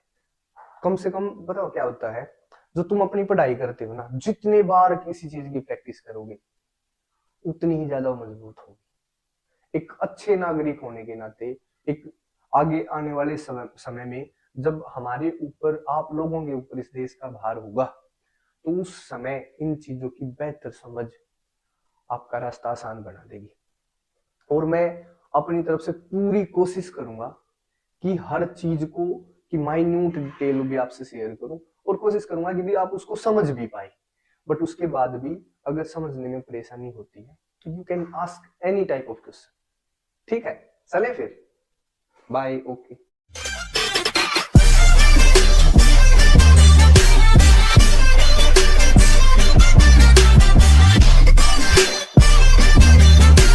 समावेशी का क्या मतलब होता है, ध्यान से सुनो। जब भी कोई चीज समावेशी होगी ना, तो उसका अगेंस्ट जाना हमेशा मुश्किल होगा। तो जुड़ना चाहता हूं तो अमीर भी है, अगर मैं गरीबों के साथ जुड़ूंगा तो गरीब भी है। इसके बाद जो टॉपिक है, Congress tolerance and its management of actions. गरीब लोगों को ना फ्री में कुछ भी नहीं देना, थोड़े पैसे लेकर दे दो। उससे क्या होगा, जो डिसीजन लेने में दूसरे भी जो सेक्शन थे उनका भी रोल बढ़ जाएगा। गुड मॉर्निंग, कैसे हो। हम नेचर ऑफ डोमिनेंस पढ़ रहे थे भाई, पता चल गया। Class 12th chapter 2 political science, nature of dominance of Congress party, ये पढ़ रहे थे। हमें इस बात का पता चल गया कि पहले 3 चुनाव में कांग्रेस की सेंट्रल लेवल पे और स्टेट लेवल पे हर जगह गवर्नमेंट बनी। कुछ अपवाद थे, कुछ एक्सेप्शंस थे, वो भी हमने देख लिए थे। और जो ये 1952 से लेकर, 1952 से ही क्यों लिया, क्योंकि पहला चुनाव 67 तक, इसको कांग्रेस डोमिनेंस का काल बोला जाता है, ईरा ऑफ कांग्रेस डोमिनेंस। ठीक है, और हमने ये भी पढ़ा था कि कांग्रेस डोमिनेंस जो इन 3 इलेक्शंस में था उसके क्या कारण थे। उसका पहला कारण पढ़ा था भाई, जो हेरिटेज ऑफ नेशनल मूवमेंट, जो राष्ट्रीय आंदोलन की विरासत थी, वो कांग्रेस के साथ थी। दूसरा हमने पढ़ा था, ये पिछली क्लास में कर लिया, दूसरा पढ़ा था कि जो कांग्रेस का संगठन है वो इतना वाइड था, वो गांव तक था, गांव कंट्री साइड तक, हर गांव में कांग्रेस की यूनिट्स थी। ठीक है, तीसरा हमने पढ़ा था इसका इनकल्सिव नेचर, जिसको अभी पढ़ना है, इनकल्सिव नेचर, इसके बारे में थोड़ा सा बताया था, अभी डिटेल में कर लेंगे। फोर्थ इसका बताया था क्रिस्मेटिक जो पर्सनालिटी ऑफ पंडित नेहरू, और एक लास्ट बताया था आवर इलेक्टोरल सिस्टम। और वो इलेक्टोरल सिस्टम ने कांग्रेस की कैसे मदद करी है, क्योंकि हमारे यहाँ पे है first past the post system, और उसके बेनिफिट्स कैसे कांग्रेस को मिले वो हमने देखे थे। अब है नेचर ऑफ डोमिनेंस, इसका मतलब क्या है, देखो इनकल्सिव नेचर है, ध्यान रखना भाई, इनकल्सिव नेचर का मतलब है समावेशी प्रकृति। समावेशी प्रकृति का मतलब है सबको साथ लेकर चलने की प्रकृति, सबको साथ लेके चलना है, ऐसी प्रकृति थी। देखो दूसरा इसी में, इसका क्या मतलब है, सोशल कोएलिशन। कांग्रेस पार्टी एक सामाजिक गठबंधन थी, आइडियोलॉजिकल कोएलिशन। जो कांग्रेस पार्टी एक वैचारिक गठबंधन भी थी। देखिए क्या होता है, एक समय और आएगा कांग्रेस के डोमिनेंस का, उसमें ये प्रकृति बदल जाएगी, वो देखेंगे कैसे। समावेशी का क्या मतलब होता है, ध्यान से सुनो। जब भी कोई चीज समावेशी होगी ना, तो उसका अगेंस्ट जाना हमेशा मुश्किल होगा। मान के चलो ये क्लास है हमारी, इसमें 20-30 बच्चे जितने भी हैं, जितने आप देख रहे हो, हम सब बैठे हैं, ठीक है, और इस क्लास में हम कांग्रेस पार्टी है। आप सबको क्या पता है कि भाई हम मान लिया 12th में है, तो 12th को तो छोड़ के भाग नहीं सकते। 12th क्लास को मानो कांग्रेस। 12th क्लास में अलग अलग विचारधाराओं के बच्चे हो सकते हैं कि नहीं हो सकते, अलग अलग सेक्शंस के बच्चे हो सकते हैं, सेक्शन ऑफ द सोसाइटी, गरीब अमीर, किसी भी जाति का, कोई अपर कास्ट, कोई लोअर कास्ट, जो भी हमारे समाज में प्रचलित हो सकते हैं ना। बट इनके कारण क्या आप 12th क्लास से अलग हो सकते हो? नहीं। 12th क्लास सबको जोड़े हुए है। कांग्रेस क्या था? एक अम्ब्रेला जैसा स्ट्रक्चर था इसकी। अम्ब्रेला, अम्ब्रेला क्या होता है? छाता है, उसमें हर चीज को समाहित कर रखा है।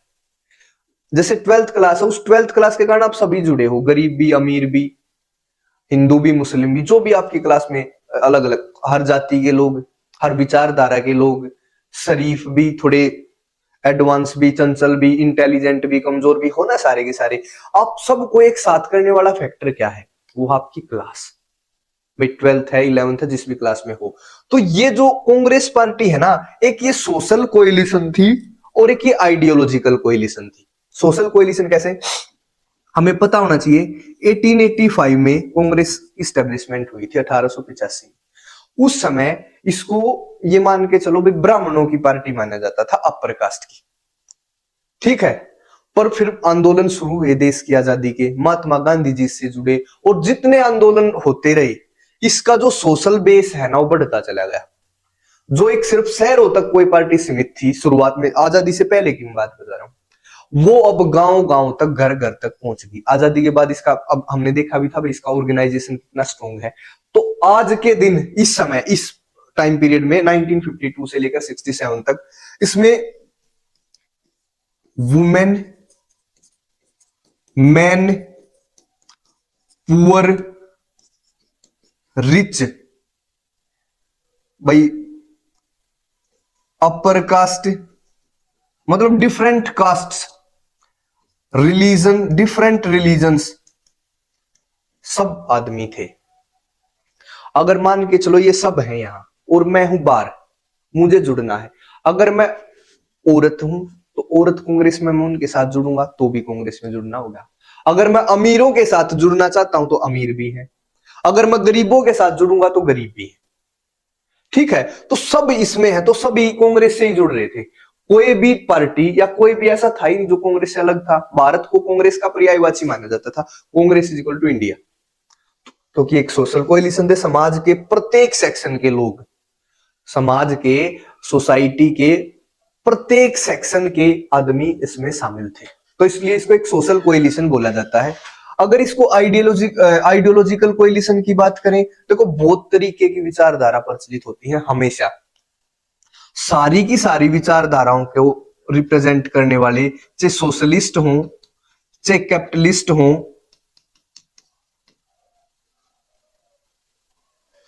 भाई चाहे कम्युनिस्ट हों, लिबरल हों। देखो यहां पे हम समाज के वर्गों की बात कर रहे थे, सोसाइटी के, तो हमने सोसाइटी में जितने भी वर्ग प्रेजेंट होते हैं उनका नाम लिखा। अब भाई ये विचारधारा, सोशलिस्ट का मतलब होता है समाजवादी विचारधारा। समाजवादी का मतलब है जहां पे सरकार का ज्यादा कंट्रोल होगा, सरकार लोगों के वेलफेयर के लिए काम करती होगी, ठीक है। इनको बाद में हम डिटेल में पढ़ लेंगे। कैपिटलिस्ट का, इसको दोबारा लिखो, कैपिटलिस्ट का मतलब होता है जहां पे पूंजीवादियों का बोलबाला हो,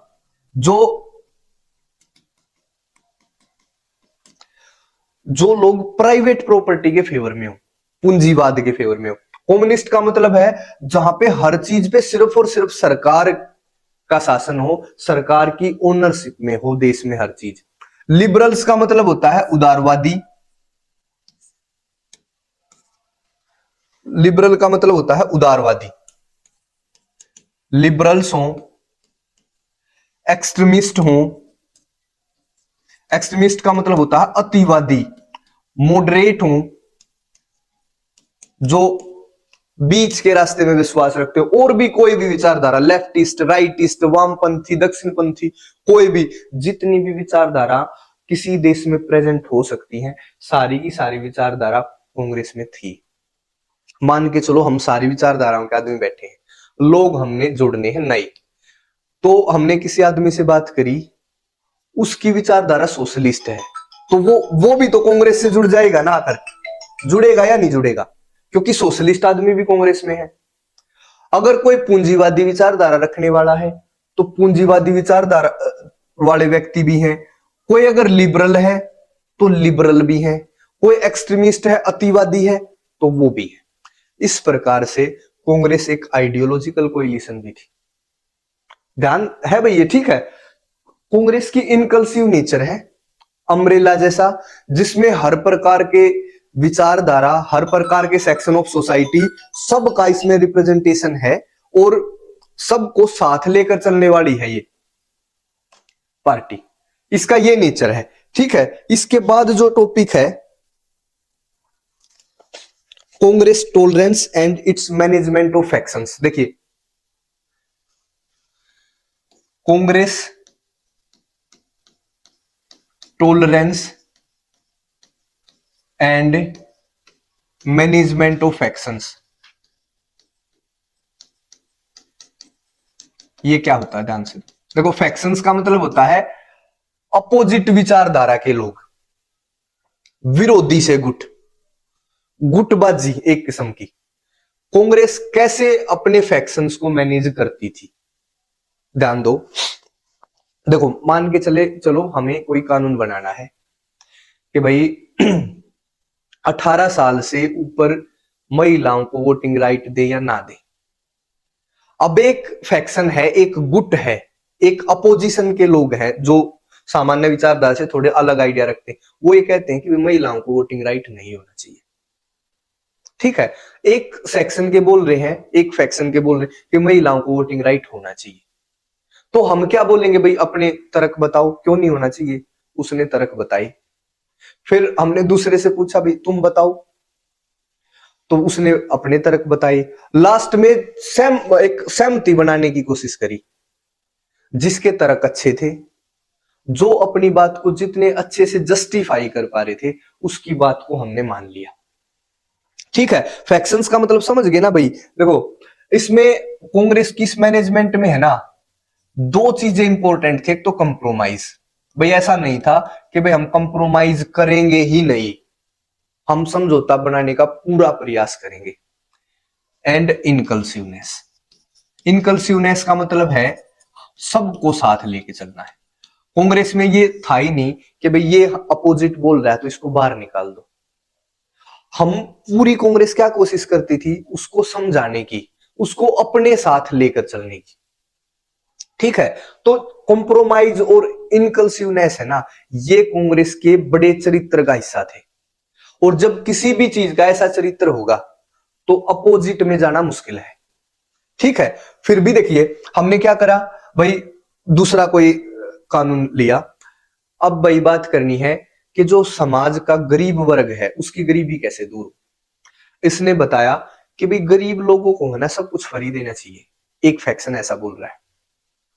दूसरा बोला नहीं, गरीब लोगों को ना फ्री में कुछ भी नहीं देना, थोड़े पैसे लेकर दे दो, थोड़े तो पैसे लो। अगर बिल्कुल फ्री दोगे तो क्या हो जाएंगे, सुस्त हो जाएंगे, आलसी हो जाएंगे, और उनके ना काम करने की जो इच्छा शक्ति है, कैपेबिलिटी हो, धीरे धीरे खत्म हो जाएगी। अच्छा तर्क है। किसी तीसरे फैक्शन ने एक और बात बोली कि इनको पैसों में दो, सरकार इनको सक्षम बनाए, हाँ पर सारी चीज खरीदे पैसे से, सरकार इनको फ्री मत दो, बट सरकार क्या करे, इनको सक्षम बनाए, एजुकेशन दे, अच्छी हेल्थ दे, ताकि ये आज के समय के साथ आगे आए और अपनी जरूरतों को पूरा करे पैसे देकर। तीनों बात होगी। अब सब ने अब इनके पक्ष में विपक्ष में तर्क दिए और लास्ट में क्या करा, जिस चीज को लेकर आम सहमति बनी वो कानून पास होगा।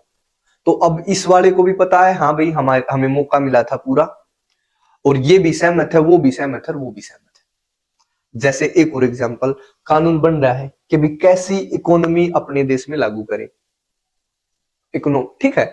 एक ने बोला कि हमारे यहाँ ना समाजवादी अर्थव्यवस्था होनी चाहिए, एक बोला पूंजीवादी अर्थव्यवस्था होनी चाहिए, कोई कुछ बोल रहा है, कोई कुछ। समाजवादी अर्थव्यवस्था का मतलब है कि सरकार की भूमिका ज्यादा हो, प्राइवेट लोगों को काम करने की कम छूट हो, ऐसी व्यवस्था हो, सरकार के हाथ में हो।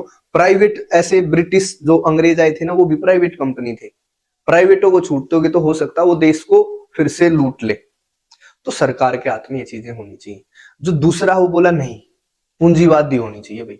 सरकार सारे काम कैसे करेगी? अगर सारी चीजें सरकार देखेगी तो क्वालिटी खराब हो जाएगी।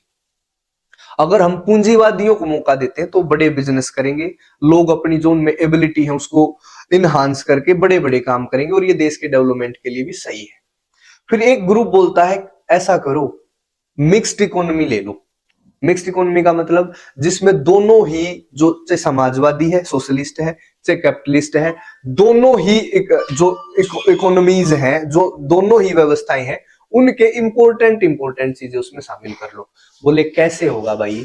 ये कैसे होगा? जो गरीब तबका है ना, एक बेसिक नेसेसिटी होती है लोगों की, बेसिक नेसेसिटी होती है रोटी, कपड़ा, मकान, और उसमें थोड़ा और जोड़ो हेल्थ और एजुकेशन।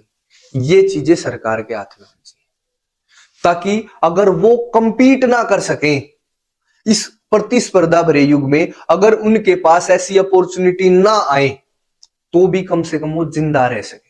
हाँ, इनको छोड़ के जो भी चीज है वो प्राइवेट के लिए छोड़ दो। जो बेसिक नेसेसिटी की जरूरत है, हेल्थ है। अब देखो, मान के चलो लगभग 50% बच्चे सरकारी स्कूलों में पढ़ते हैं। अगर ये सरकारी स्कूल ना हो तो हो सकता है बच्चे घर पे बैठे रहे। बहुत सारे परिवार ऐसे हैं भाई जो शिक्षा नहीं दे सकते, तो सरकार को क्या करना चाहिए? उनकी शिक्षा को खत्म कर दो? नहीं। तो जो बेसिक जरूरतें है ना, हेल्थ है, एजुकेशन है, रोटी, कपड़ा, मकान, कम से कम ये चीजें सरकार के हाथ में हो, ताकि जरूरतें लोगों की पूरी हो सके, वो सरवाइव कर सके। इसके बाद जो अपना डेवलपमेंट करना है वो फिर वो प्राइवेटाइजेशन से करे, फिर प्राइवेट चीजों में वहां से खरीदें, फिर प्राइवेट लोगों को मौका दिया जाए। फिर से भाई सहमति बन गई तो हमने मिक्स्ड इकोनॉमी बना ली। ठीक है, ये तरीका था मैनेजमेंट ऑफ फैक्शंस का। कांग्रेस में उस समय ना कोई, देखो जितने भी पॉलिटिशियन थे, whether they are of different ideology, उनकी अलग अलग आइडियोलॉजी भी थी, बट उसके बाद भी एक दूसरे के प्रति रिस्पेक्ट थी, मतभेद थे, मनभेद नहीं थे। और जब तक मनभेद नहीं होता ना, तो कोई भी पार्टी से निकलना मुश्किल था। इसलिए कांग्रेस का नेचर था उस समय ऐसा। अब अगर इसी टॉपिक में थोड़ा अगर हम आगे बढ़े, और जो ये इंटरनल फैक्शनिज्म है ना, ये इंटरनल फैक्शनिज्म है, जो आंतरिक ये फैक्शन है कांग्रेस में, were the strength of Congress, not weakness. इससे इसका क्या मतलब है? अगर एक घर में विरोधी आदमी होंगे तो भाई वो वीकनेस होगी या स्ट्रेंथ होगी? नॉर्मली तो वीकनेस बोला जाएगा। अगर घर में है सब एक दूसरे की बात को नहीं मानते तो वीकनेस है। पर कांग्रेस के अंदर जो इंटरनल फैक्शन थे ना, ये इसकी ताकत थे। कैसे? अभी एक्सप्लेन भी कर दिया। इससे क्या होगा? बहुत सारी चीजें बाहर निकल के आएंगी, और जो लास्ट में डिसीजन लिया जाएगा ना वो बेस्ट होगा। और हर आइडियोलॉजी को स्थान दिया गया, हर आइडियोलॉजी के अच्छे पॉइंट लेकर हमने अपने कॉन्स्टिट्यूशन में लगाए। ठीक है, अगर हम किसी विचारधारा को बिल्कुल सिरे से इनकार कर दें तो उस विचारधारा में बहुत सारी चीजें अच्छी भी होती हैं। कोई भी विचारधारा बिल्कुल पूरी तरीके से गलत या पूरी तरीके से सही नहीं होती। अगर हम किसी एक विचारधारा को गलत मान के इग्नोर कर रहे हैं तो जो उसका अच्छा पार्ट है हम उसको भी इग्नोर कर रहे हैं। तो इंटरनल फैक्शंस थे ना, जो इनमें सारी विचारधाराएं थी और साथ मिलके रहना था। तो हर विचारधारा का जो भी अच्छा पॉइंट था, जो समाज के हिसाब से ठीक था, जो भारत जैसे देश में अप्लाई हो सकता था, जो भारत जैसे देश की मदद कर सकता था, उसको अपनाया। और एक बात और देखो कि भाई मान लिया हमारे यहाँ ना सब कुछ नया था, हमें नहीं पता था गरीबी कैसे दूर होगी। अब अगर हम दूसरे देश का एग्जांपल नहीं ले सकते, मान लिया हम सोचे भाई अमेरिका ने कैसे गरीबी दूर करी, हम भी ऐसे ही कर ले। भाई वहां की ज्योग्राफी अलग है, वहां के आदमी अलग है, वहां के ढंग अलग है। वो पॉलिसी जरूरी नहीं भाई भारत में अप्लाई हो। अमेरिका के पास ज्यादा रिसोर्स है, हमारे पास उतने ज्यादा रिसोर्स नहीं है। अमेरिका सबको फ्री खिला सकता, हम नहीं खिला सकते। तो हमारे लिए सब कुछ नया था, कोई भी ऐसी चीज नहीं थी भाई ये बिल्कुल सही है या ये सही है या ये सही है। हम आम सहमति बनाकर काम करते थे, इसलिए ये हमारी मजबूती थी, कमजोरी नहीं। ठीक है, और एक लास्ट टॉपिक अगर इसी चैप्टर की बात करें हम, इमर्जेंस ऑफ अपोजिशन पार्टीज, जो विपक्षी पार्टी है उनका इमरजेंस कैसे हुआ कांग्रेस में, इसका ये लास्ट टॉपिक है भाई, ठीक है। देखो ध्यान दो, जो अपोजिशन पार्टी है, अपोजिशन पार्टी का मतलब कांग्रेस से निकल के फिर कांग्रेस के खिलाफ खड़े हो जाना, ये कैसे इनकी इमरजेंस होती है और फिर इनका जो इमरजेंस हुई उसके फायदे क्या था। देखिए कैसे निकलती है, मान के चलो कब कोई पार्टी मतलब कांग्रेस से आदमी बाहर निकल के कोई दूसरी पार्टी कब बनाएगा। एक छोटे से एग्जाम्पल से इसको समझो, मान के चलो हम सभी कांग्रेस के सदस्य हैं और डिस्कशन हो रहा है कि भाई भगवान है या नहीं। पहले दिन मेरे रात को मैं सो रहा था, एक आदमी हूं मैं कॉन्स्टिट्यूशन असेंबली का, भगवान मेरे पास आए और उन्होंने ये बता दिया कि भाई मैं हूं, ठीक है, क्लियर होगा भाई, मैंने साक्षात देख लिया। फिर अगले दिन असेंबली में बहस शुरू हुई, भाई भगवान है या नहीं, सब मना कर रही है। क्या मैं प्रूव कर सकता हूं भगवान है कि नहीं? मैं प्रूव नहीं कर सकता, भले ही मैंने देखा है। वो ये कह रहे हैं नहीं है, बट उसके बाद भी क्या मैं मान जाऊंगा इस बात को नहीं है? ना तो मैं उनकी मान सकता क्योंकि मैंने तो देख लिए हैं, और ना वो मेरी मान रहे क्योंकि मैं प्रूव नहीं कर पा रहा। तो मैं क्या करूंगा, और वो ये कानून बना दे भाई भगवान नहीं है, तो उस स्टेज में मैं क्या करूं? मैं वहां ये नहीं देखूंगा भाई ये कांग्रेस वाले सहमति है, भाई ज्यादा मेजोरिटी इनके पक्ष में है तो मैं इसकी बात मान लूं क्योंकि मैंने तो देख रखा है। तो मैं क्या करूंगा, कांग्रेस से बाहर निकल जाऊंगा। कांग्रेस की पता खास बात क्या थी, वहां पे वोटिंग सिस्टम नहीं था।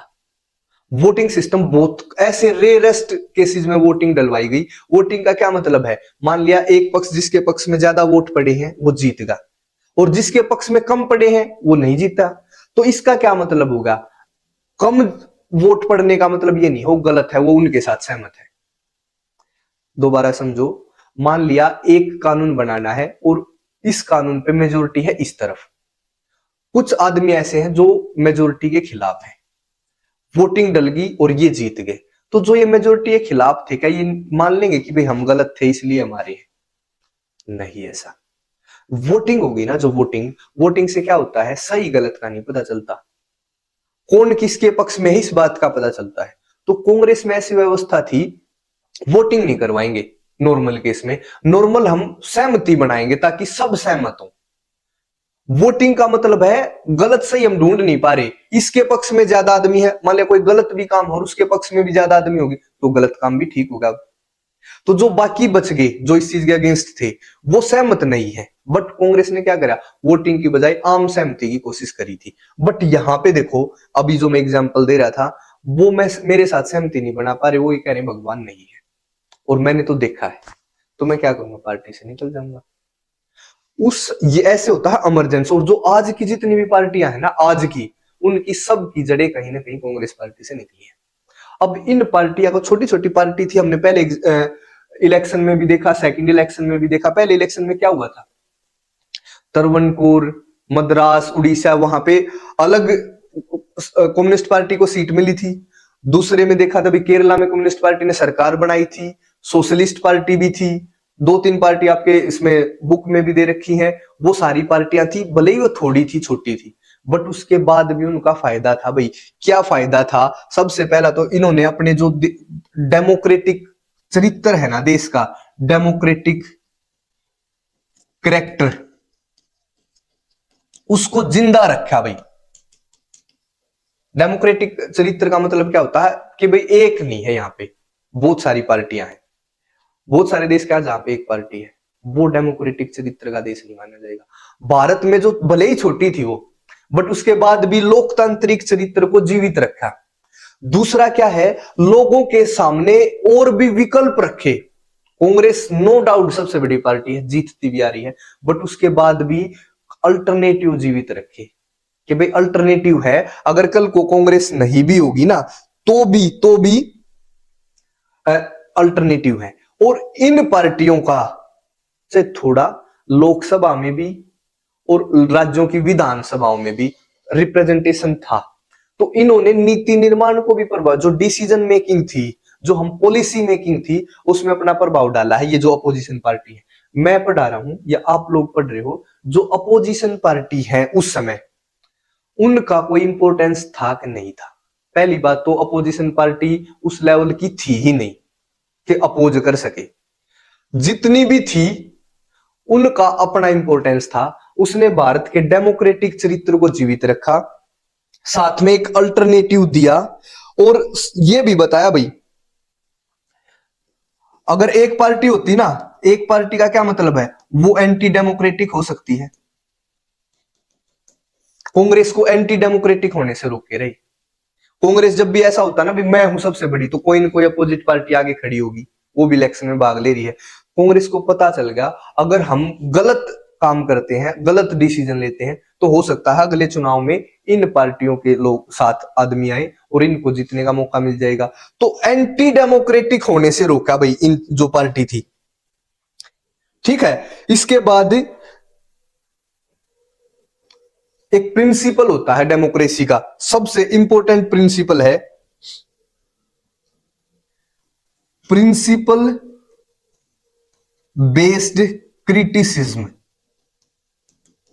इसका क्या मतलब?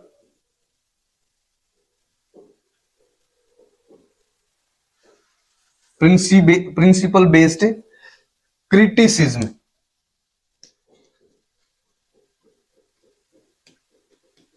ठीक है। इसका क्या मतलब है? सिद्धांतों के आधार पर आलोचना करना।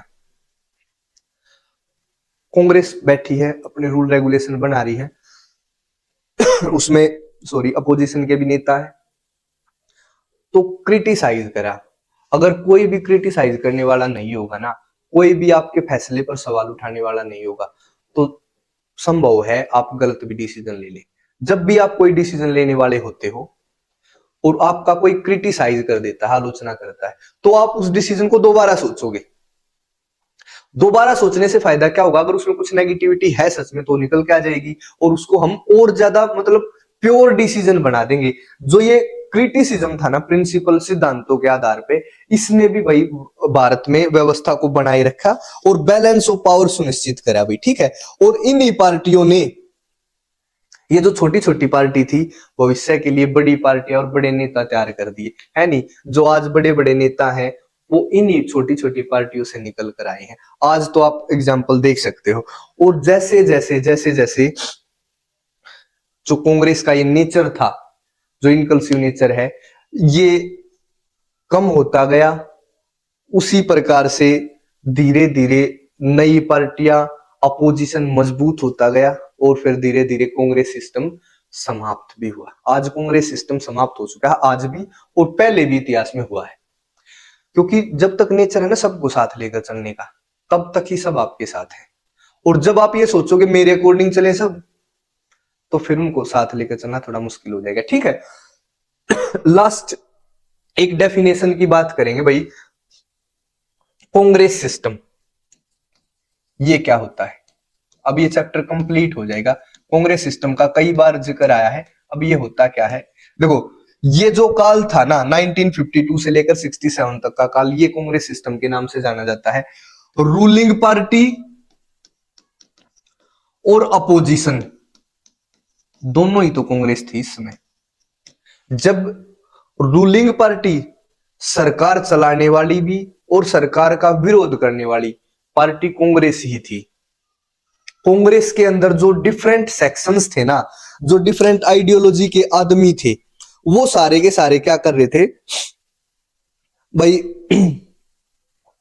उसमें थे। और ये क्या करते थे, डिसीजन मेकिंग में हिस्सा लेते थे। और इस प्रकार इस दौरान चाहे स्टेट है चाहे कोई सेंटर है, हर जगह पे कांग्रेस का ही राज था। कोई एक नाम मात्र की अपोजिशन पार्टी थी, पर है ना यहाँ पे ही इसमें इतने सेक्शंस थे, डिसीजन मेकिंग में इनका अपना प्रेशर था, अपना रोल था। हम सोशलिस्ट डिसीजन ले रहे हैं तो जो कैपिटलिस्ट विचारधारा वाले व्यक्ति हैं वो भी इनके ऊपर दबाव डाल रहे हैं कि भाई ऐसे नहीं ऐसे करो, ऐसे नहीं ऐसे करो। उससे क्या होगा, जो डिसीजन लेने में दूसरे भी जो सेक्शन थे उनका भी रोल बढ़ जाएगा। और इस प्रकार से इस समय के दौरान कांग्रेस ने रूलिंग पार्टी के साथ साथ एक अपोजिशन पार्टी का भी काम करा, और इसी व्यवस्था को हम कांग्रेस सिस्टम के नाम से जानते हैं। ठीक है, कांग्रेस सिस्टम का मतलब है, फिर से ध्यान दो कि कांग्रेस ही रूलिंग पार्टी है, कांग्रेस ही अपोजिशन पार्टी है। कांग्रेस के आदमी ही कानून बना रहे हैं, कांग्रेस में ही शामिल आदमी ही उन कानूनों का अपोज कर रहे हैं, कांग्रेस में शामिल व्यक्ति ही कुछ उसमें अमेंडमेंट को रिकमेंड कर रहे हैं, कांग्रेस में शामिल व्यक्ति ही उन कानूनों को साथ दे रहे हैं, सपोर्ट भी कर रहे हैं। इस प्रकार सारा का सारा, चाहे वो पक्ष है चाहे विरोध है, सब कांग्रेस में ही था, सेंट्रल लेवल पे भी और स्टेट लेवल पे भी, 1952 से 1967 तक। इस कारण इस दौर को कांग्रेस सिस्टम के नाम से जाना जाता है। 2-3 पार्टी हैं भैया, आपकी बुक में सिंपल सिंपल नोट्स में वो भेज दूंगा, उनको एक बार पढ़ लेना, उस टाइम पे एक्सप्लेन भी कर दूंगा। ठीक है, मेरी तरफ से ये सारा चैप्टर कंप्लीट होगा, जितनी भी क्लास हुई उनको बार बार देखो और पढ़ो, इसके नोट्स खुद भी बनाओ। देखो खुद बनाने हैं, मैं भेजूंगा नो डाउट, बट उसके बावजूद भी खुद भी तो कोशिश करनी है, एग्जाम तो खुद को ही देना है। बुक पढ़ो, हमेशा ध्यान रखना है, एक तो क्लास, एक जो मैं नोट्स भेजूं वो, और तीसरी जो अपनी एनसीईआरटी की बुक है, मोर देन सफिशिएंट है। ठीक है, अगर समझ आया है, ठीक है, थैंक यू, बाय।